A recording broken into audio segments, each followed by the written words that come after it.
Hi, I'm Cheryl, and I'm an artist from New York. This is my very first YouTube video, so I'm going to be making some mistakes here, and I know I've already made one. My filming was done in vertical mode, and YouTube should be done in wide mode, so I can't retake my videos. But I am going to do this in a few parts. I'm going to show you how to paint the 4 panels in the background. Here they're of little trick-or-treat characters that I drew up, and I recorded the process to create one of them, but the process for all of them is pretty much the same, except for the Little Red Riding Hood. Her background was painted differently, and I'll show you how I did that as well. My YouTube channel is going to be so that I can present my tips and tricks to you, and hopefully we can learn from each other on processes of painting. I work in acrylics, watercolor, I do airbrush work, and we also do jewelry. My daughter and I do jewelry, and so you might even get some of that within my channel. So I'm hoping that you will like and subscribe and help me grow my new channel. This is brand new for me, and learn with me and watch my, hopefully, videos get better and better with time. So yeah, I'm going to take you in on the panels closely. The designs you may use for your own personal use. You can paint along with me if you want to sketch them out. That's fine. They are copyrighted. They are my drawings, so please don't use them for commercial purposes. Other than that, feel free to have fun with this. So yeah, let's get going. So moving in closer on the characters, I can get 3 in the screen at once. We have a witch under the moon and dancing stars with a big cauldron of some kind of witch's brew that she's cooking up. And then we have an alien character dressed up as a cat with her cat next to her. And we have a boy dressed up as Frankenstein with his wolf howling at the moon, and Little Red Riding Hood with her basket of goodies for Grandma, and the wolf lurking in the tree in the background. So those are the panels that I put together. And these are the drawings that I did for them. So I sketched them out on a regular piece of paper or pad, and then I blew them up in my printer to the size that I needed. And there are all 4 of them here.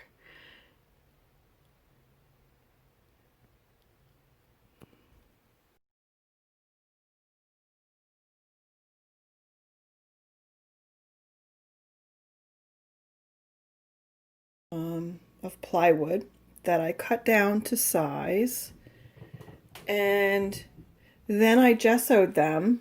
I've got 2 I'm going to do here. I gessoed them with the Golden brand gesso. You can use any brand.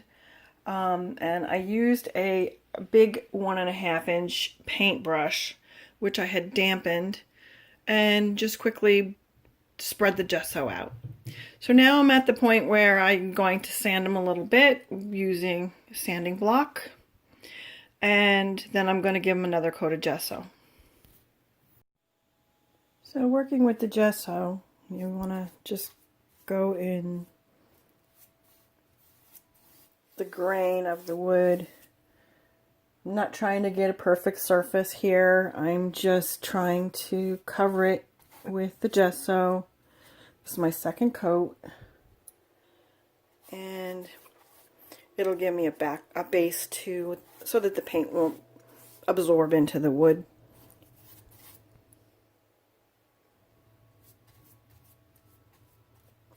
And I'm sure there's other ways to do it. You can probably do, you know, a sealant of some kind, you know, an acrylic sealant. And I use all acrylics in my paintwork.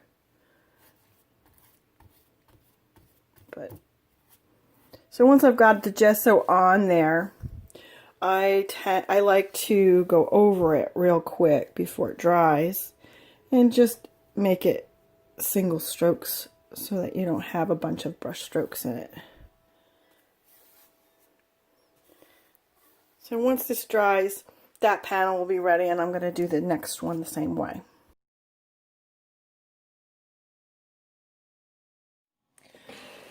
So I've got my pattern placed on my board where I want it, and I've got a piece of Saral paper, which is this S-A-R-A-L. It is a piece of graphite that comes in different colors, but I'm using the graphite today. And you want the dull side towards you, and you put it under your pattern, and you start tracing your pattern onto the panel. Of course, if you have the wrong side down, it won't transfer for you. So I'm going to take a regular ballpoint pen and just kind of go over all of my pattern here.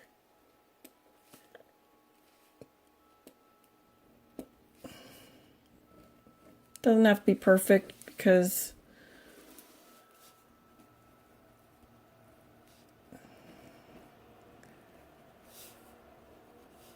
and it's running off the board, but that's fine.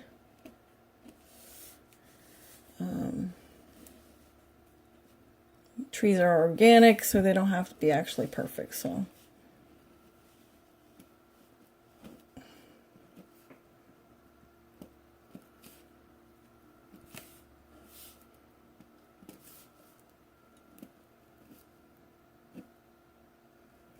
my Saral paper doesn't go out that far.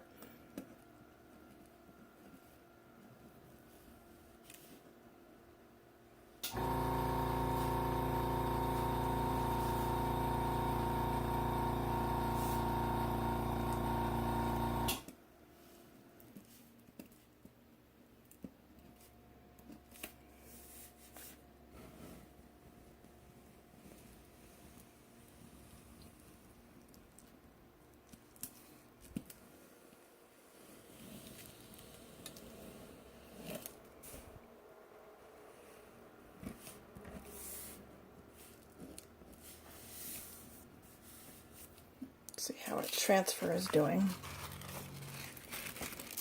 And it's perfect actually, because we don't want it to be too dark. Move my transfer paper over a little bit.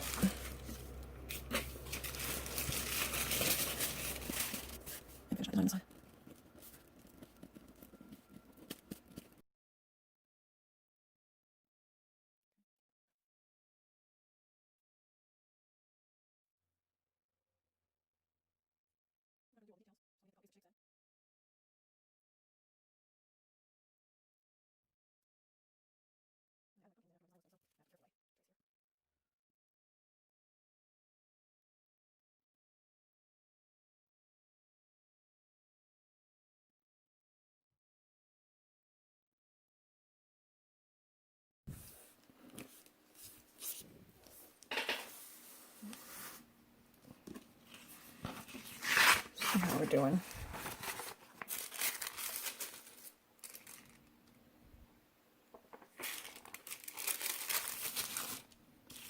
Again, it's just to get the basics down of my design.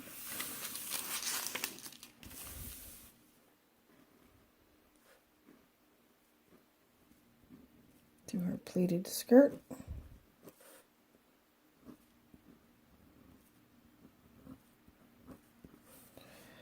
And we do the pumpkin in front of her skirt.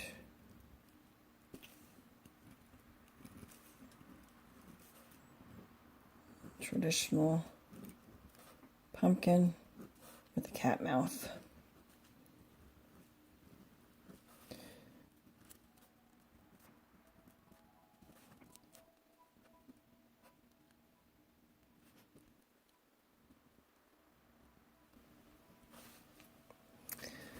And take another look.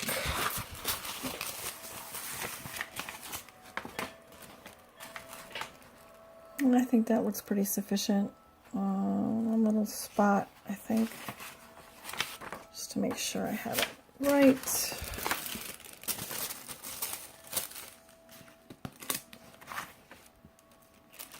I guess it doesn't matter.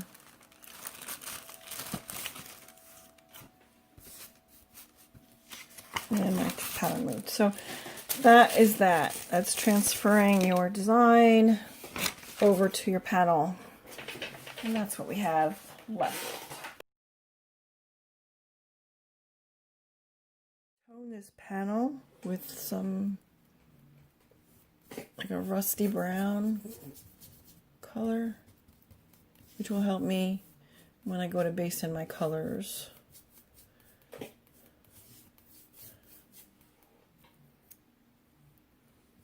And get it all on there.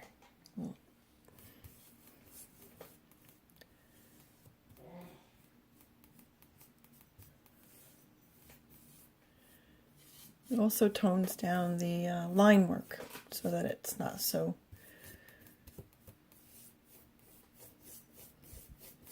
revealing, and it could be easier to cover.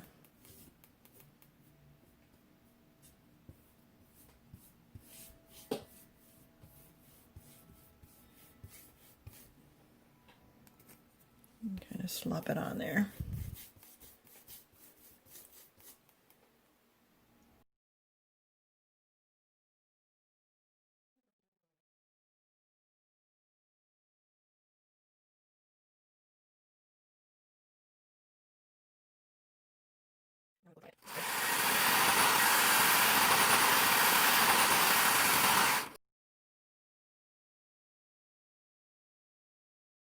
So our panels are all ready to go. They've been gessoed, the design has been transferred, and 3 of the panels have been toned for the dark background, and 1 has been left just gessoed because the background is going to be done in a different technique. So we're ready to go. We're ready to start painting, ready to move on to part 2. So click on the link above for part 2, and we'll move forward with the painting process. So yeah, please like and subscribe. Help me make my channel grow. I would really appreciate that if you would support me in this. And I promise my videos will get better and better, hopefully. Thanks.